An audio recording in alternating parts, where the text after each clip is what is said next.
حتی ابناؤہم المطرفون، پھر ان کے لڑکے آئے، وہ دین پہ عمل نہیں کرتے تھے، انہوں نے زیادتیاں کی، فلاں میں یہ کمزوری، فلاں میں یہ کمزوری۔ ایک محمد بن صالح وہاں پہ محدث بیٹھے تھے، بزرگ بیٹھے تھے، کہا خلیفہ اگر مجھے اجازت دیں میں آپ کو یہ معاملہ سمجھا سکتا ہوں کہ ان سے غلطی کیا ہوئی۔ وہ سارے کا سارا خاندان، ساری فیملی بنو امیہ، ان کو کاٹ کے رکھ دیا گیا۔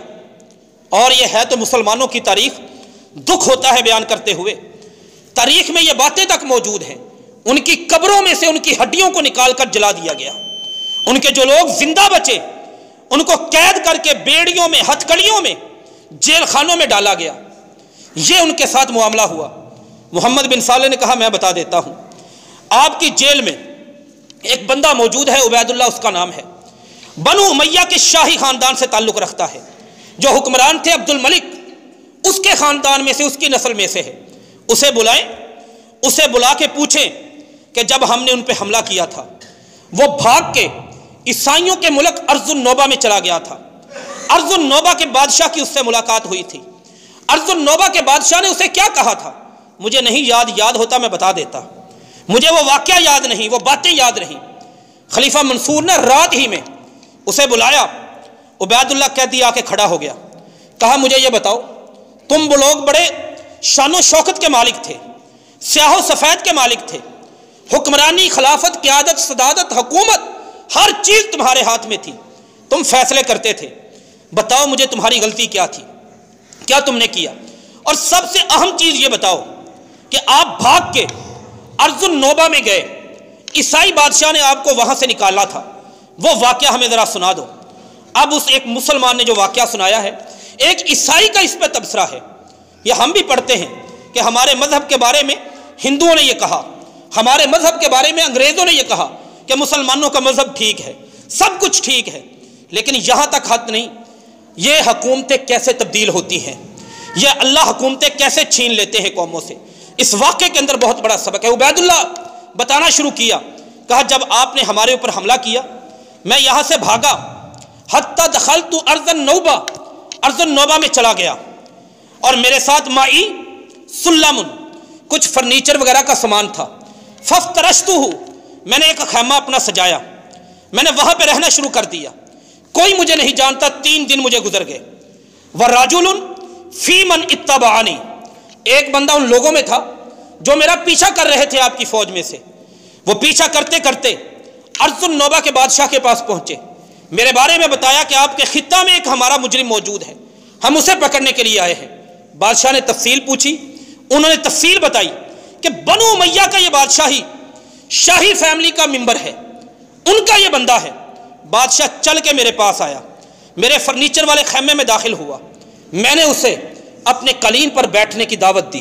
وہ بادشاہ تھا، وہ نصرانی تھا، مسلمان نہیں تھا، لیکن اس بندے نے، کہتے ہیں آبا ان یجلس معی، اس نے میرے ساتھ بیٹھنے سے انکار کر دیا، نیچے بیٹھ گیا، اور پھر اس نے مجھ سے سوال کیا بنو امیہ سے ہو؟ میں نے کہا ہاں۔ اللہ نے حکومت دی؟ میں نے کہا ہاں۔ کہا تم نے شراب پینی شروع کر دی، تشربون الخمور وہو محرم علیکم، وہ تم پر حرام تھی۔ میں نے کہا جی اس وجہ سے ہم نے کری۔ اس نے کہا تم نے اللہ کے قانون کو چھوڑا۔ میں نے کہا جی یہ بھی غلطی ہم سے ہوئی۔ اس نے تیسرا مجھ سے یہ ایک مطالبہ کیا کہ فوراً سامان لو، میری زمین سے نکل جاؤ، تم رب کے دشمن ہو، رب کو ناراض کیا اور اللہ تعالیٰ نے تمہارے اوپر اپنا عذاب اتارا۔ مجھے ڈر لگ رہا ہے، نصرانی ہے مسلمان نہیں، مجھے ڈر لگ رہا ہے کہ تیری وجہ سے کہیں میرے ملک پر بھی کوئی عذاب نہ آ جائے۔ اپنے ملک سے نکال دیا۔ ایک نصرانی کا امام محمد بن قتیبہ محدث کہتے ہیں، اس واقعے سے ہمیں یہ سبق ملتا ہے کہ مسلمان جب تک رب کے دین کو قائم رکھتے ہیں وہ امن میں رہتے ہیں، وہ عزت میں رہتے ہیں، اور جب وہ اللہ کے دین کو اڑا کے رکھ دیتے ہیں، انہیں انگریز کے قانون کا پاس ہوتا ہے، اللہ کے قانون کا پاس نہیں ہوتا، پھر حالات بدل جاتے ہیں، پھر ان کی عزت ذلت سے بدل جاتی ہے۔ اگر ہم اپنی معاشرے کو، ملک کو محفوظ کرنا چاہتے ہیں، اس میں ایک بہت بڑی ضرورت ہے کہ اللہ تعالیٰ کی حدود کو نافذ کر دیا جائے، قوانین اسلام کو نافذ کر دیا جائے، قوانین شرعیہ کو نافذ کر دیا جائے۔ اللہ سے دعا ہے اللہ تعالیٰ ہم سب کو عمل کی توفیق دے۔ وما علینا الا البلاغ المبین۔